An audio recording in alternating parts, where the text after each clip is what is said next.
Hey y'all, it's Kim. So this is chapter 17 of the Robert Hur um, Classified Documents report. This is actually the last chapter. Then there's like a couple of different appendixes. I'm not going to read through those because they've already been mentioned in the actual report, and that's probably about at least 20 pages of stuff. And then also there's a letter from the White House. I may do that in a separate video just for time's sake. But anyway, let's get started. So, chapter 17, deletion of audio recordings by Mark Schwanitzer, Mr. Biden's ghostwriter. At some point, after learning of special counsel Hur's appointment, Mr. Biden's ghostwriter, Mark Schwanitzer, deleted digital audio recordings of his conversations with Mr. Biden during the writing of the book, Promise Me, Dad. The recordings had significant evidentiary value, but Schwanitzer turned over his laptop, computer, and external hard drive and gave consent for investigators to search the devices. As a result, FBI technicians were able to recover deleted recordings relating to Promise Me Dad. Schwanitzer kept and did not delete or attempt to delete near verbatim transcripts he made of some of the recordings. He also produced those detailed notes to investigators. After reviewing available facts, analyzing government law or governing law, and considering the principles of federal prosecution, we declined to bring charges against Schwanitzer related to his deletion of the audio recordings. Charges against Schwanitzer are not appropriate, both because the available evidence is insufficient to obtain and sustain a conviction, and because even if the evidence were sufficient, the principles of federal prosecution do not support any charge in these circumstances. And then there are some more footnotes. Okay. Factual background: FBI agents contacted Schwanitzer to request an interview and to seek records related to his work ghostwriting two of Mr. Biden's memoirs, Promise Me Dad and Promises to Keep. Schwanitzer provided investigators records that included near verbatim transcripts and some audio recordings. When reviewing these materials, investigators noticed that there were some transcripts for which there was no corresponding audio recording. They then learned from Schwanitzer's attorneys that before the FBI contacted Schwanitzer, he deleted the recordings of his conversations with Mr. Biden. Schwanitzer then provided all electronic devices that contained or were used to create the recordings and transcripts related to Promise Me Dad. Schwanitzer stated that at some point he deleted the audio files subfolder from his laptop and external hard drive. No relevant deleted files were recovered from the laptop. Deleted audio files were recovered from a subfolder on the external hard drive labeled audio. Based on the available evidence from the forensic review, we assessed that all deleted audio files were recovered from that subfolder. For 3 of the recovered files, portions of the audio appeared to be missing, and a 4th file appeared to have portions overwritten with a separate recording. These results are possible when forensic tools are used to recover deleted files. For each of these 4 incomplete or overwritten files, Schwanitzer produced his corresponding transcripts to investigators. These notes summarize the content of the conversations, 2 of which were with Mr. Biden and 2 of which were with Beau Biden's doctor. After producing the materials to investigators, Schwanitzer gave 2 consensual interviews during which he provided relevant information without seeking an immunity or any protections or assurances, such as a proffer agreement. Schwanitzer was forthright that he had deleted recordings. In his words, I simply took the audio files subfolder from both the G drive and my laptop and slid them into the trash. I saved all the transcripts. Schwanitzer believed he did this at some point during the period between the end of January 2023 and the end of February 2023. He took this action before the FBI contacted him about the investigation and requested that he produce evidence. Schwanitzer explained that at the time he did so, he was aware of the Department of Justice investigation of Mr. Biden's potential mishandling of classified materials. As for why he deleted the audio recordings, Wanitzer gave the following reasons. As a practice, while he saved transcripts of recorded conversations indefinitely, he deleted audio recordings after completing a written work to protect his interviewee's privacy. Wanitzer explained that he did not have an established practice as to when he deleted audio recordings. Rather, he would do so at convenient points in time, such as when he moved to a new residence or when he happened to notice that he still had audio recordings from past interviews. Wanitzer had received vague but threatening emails from groups hostile to Mr. Biden and private conversations that included Wanitzer have been published on the internet. Accordingly, Wanitzer was concerned that his computer could be hacked and the audio recordings of his conversation with Mr. Biden published online. Those recordings contained personal information, including Mr. Biden's reflections on the death of his son, Beau. In January 2023, Wanitzer had finished working on a book about the capabilities of a cyber surveillance system called Pegasus. Wanitzer stated that he had a heightened sense of awareness of the capabilities of Pegasus, which he described as the most frightful cyber surveillance tool on the market out there right now. The book discussed how Pegasus was used to spy on people around the world, including heads of state, diplomats, and journalists. The Pegasus tool could be used to capture all videos, photos, emails, texts, and passwords, encrypted or not. Investigators asked Wanitzer if he had deleted the recordings because of the special counsel's investigation. Wanitzer replied that he was aware that there was an investigation when he deleted the recordings and continued, "I'm not going to say how much of the percentage of it was my motivation." When asked whether he deleted the recordings to try and prevent investigators from obtaining them, Wanitzer said that he did not, and further explained, "When I got the subpoena and when I realized that I still had audio that I did not know I had on the laptop, I made sure to preserve that for this investigation." Wanitzer also explained that at the time he deleted the recordings, he did not expect the investigation to involve him, and that he did not think the audio recordings contained information relevant to classified information. According to Wanitzer, he decided to delete the recordings on his own. No one told him to do so, nor had he been in contact with anyone from Biden's circle or Mr. Biden's circle of staff, friends, and confidants about his participation in an interview with the special counsel's office. Our investigation, which included witness interviews and review of phone and email records, did not uncover any evidence that Wanitzer had been in contact with anyone about his decision to delete the recordings. The evidence is insufficient to obtain a conviction for obstruction of justice. And then A is the legal standard. Two relevant statutory provisions that criminalize the destruction of evidence are 18 U.S.C. subsection 1512 C1 and 18 U.S.C. subsection 1519. While in practice, the proof needs to sustain a conviction or needed to sustain a conviction under either statute is often very similar. The two provisions differ in their elements.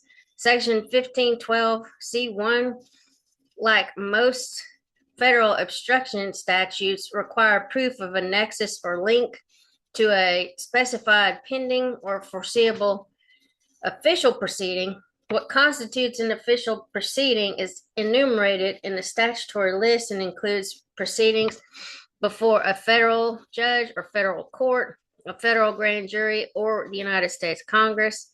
Section 1512 C1 also requires proof that the defendant acted corruptly, and while courts have given slightly different definitions of that term, it generally requires proof that the defendant acted with the purpose of wrongfully impeding the due administration of justice.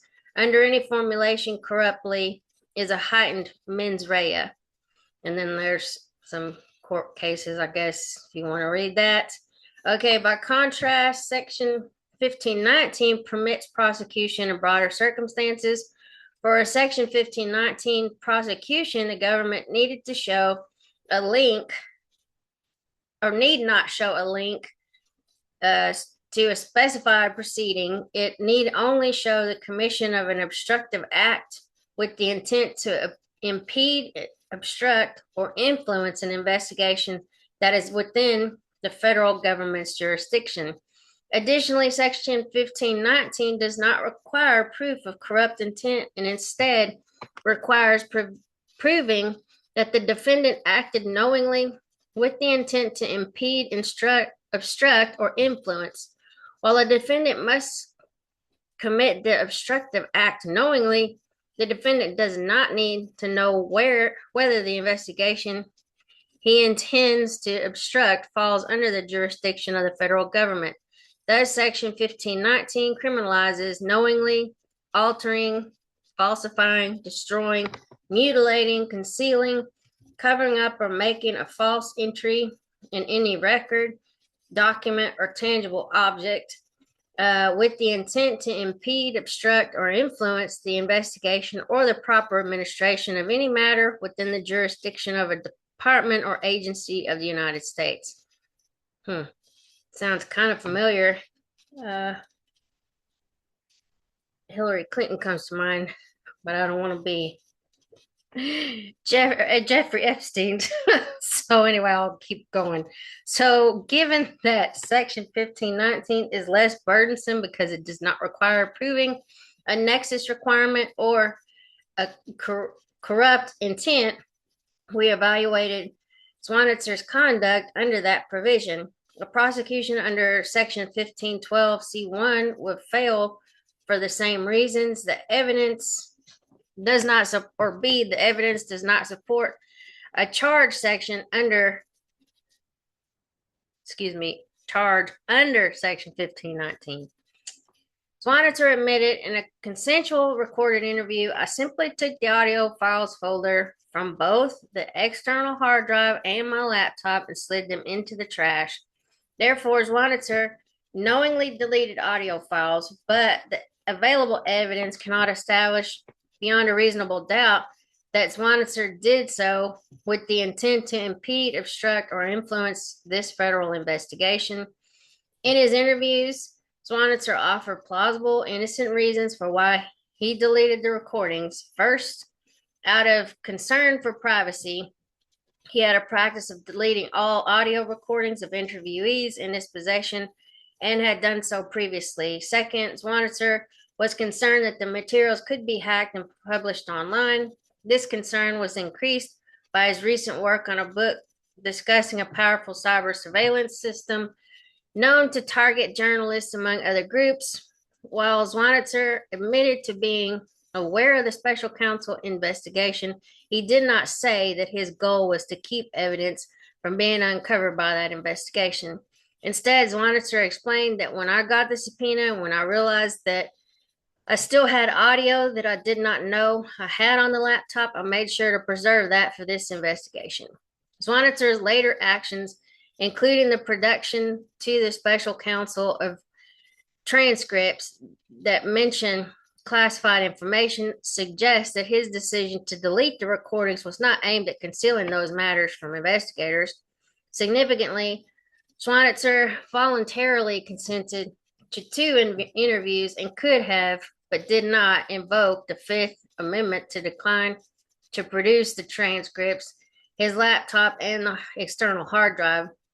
And when FBI agents contacted Swinitzer, they were unaware that audio recordings existed or where Swinitzer's electronic devices were located. Therefore, agents did not have probable cause for a warrant to search those devices or recover the recordings. Investigators only learned of the evidence because Swinitzer was forthright, explained his actions, produced the relevant electronic devices, and consented to the search of those devices. Swinitzer's own consensual statement is the only evidence of when he deleted the recordings. Without it, investigators would not have learned whether he did so before or after learning of the special counsel's appointment. and federal criminal investigation. And while Zwanitzer admitted to being aware of the investigation at the time, he deleted the files. The context in which the statement was made during a consensual voluntary interview supports the conclusion that Zwanitzer acted with good faith and did not intend to impede, obstruct, or influence this investigation. Perhaps most significantly, Zwanitzer preserved near verbatim transcripts that contain incriminating evidence or information about Mr. Biden, including transcripts of the February 16, 2017 conversation where Mr. Biden said he just found all the classified stuff downstairs. Preserving these transcripts was inconsistent with the motive aimed at impeding the investigation. While there is unique evidentiary value in a subject's own voice as captured on an audio recording, we would expect a person intending to obstruct justice to also conceal or delete the notes that memorialize the same probative information. Zwanitzer could have just as easily slid the files containing the notes into the trash as he had done with the audio recordings. Instead, he preserved the transcripts and produced them to investigators. And he later produced the devices on which the recordings had been stored and consented to a search of those devices. None of this is consistent with the intent to obstruct justice or the investigation. For these reasons, we believe that the admissible evidence would not suffice to obtain and sustain a conviction of Mark Zwanitzer for obstruction of justice.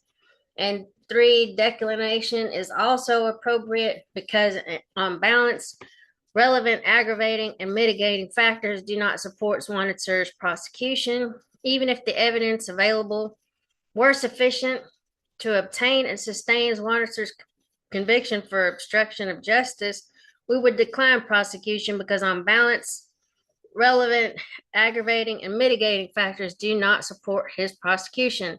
Zwinitzer willingly provided significant cooperation to the investigation without seeking or receiving any protections or assurances. He was forthright in describing his conduct in working with investigators to obtain all relevant evidence in his possession, and his cooperation was uniquely valuable as the evidence that he provided was highly probative and not otherwise obtainable. Finally, prosecuting Zwanitzer under these circumstances would deter others from cooperating as he did. And then, so conclusions. For the foregoing reasons, we conclude that no criminal charges are warranted in this matter. And then, like I said, this is all of the, let me move myself out of this way. This is just Appendix A, all the recovered documents, but it's all in the actual report, you know, where they were found. I'll put this in the link in the description, and then that way you can go through it. I think there's a couple of appendixes, and then, like I said, the letter from the White House about this. Let's see. We're just gonna keep scrolling here. Hang on, because it's catching up. So slow. We live out kind of in the country still, so they're still trying to get a lot of stuff fixed. Like, they have people out today working on like the water or something because they've got a lot of new houses building. So anyway, our internet is not always the best. That's why sometimes I have to break it up into a couple, because otherwise it'll shut me off. Okay, so these are just, yeah, we're getting there, close to the end. Yeah, see, this is all still the Appendix A stuff. Okay, and then there's Appendix B, and then, yeah, classification review results. And so you can go through here and check it out. Let me get at least to where the letter is, and then I'll stop it and then read the letter in a separate one, just so it's there.